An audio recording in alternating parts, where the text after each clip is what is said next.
3 പതിറ്റാണ്ടായി. നേരം വെളുക്കുന്നതിന് മുമ്പേ തുടങ്ങും ആ പുണ്യയാത്ര.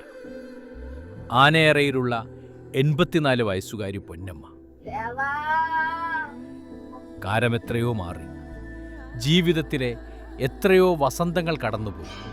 എല്ലാ ദിവസവും പുലർച്ചെ 4 മണിക്ക് പൊന്നമ്മ വലിയ ഉദയേശ്വരം മഹാദേവ ക്ഷേത്രത്തിലേക്ക് നടക്കും.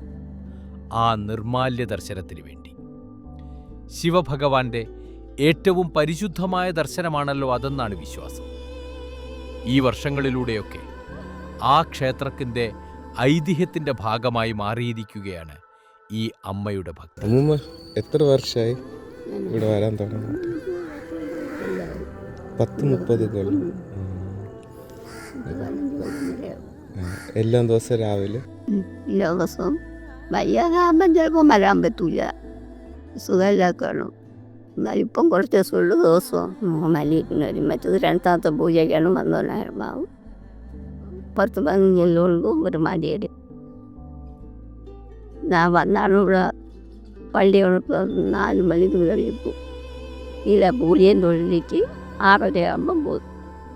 ഇന്ന് പലർക്കും പൊന്നമ്മയുടെ അനുഗ്രഹം വാങ്ങുക എന്നത് വെറുമൊരു നിമിഷമല്ല, അതൊരു വലിയ ഭാഗ്യമാണ്. ഒരു ആയുഷ്കാലത്തെ വിശ്വാസം കൊണ്ട് നേടിയെടുത്തൊരു അനുഗ്രഹം.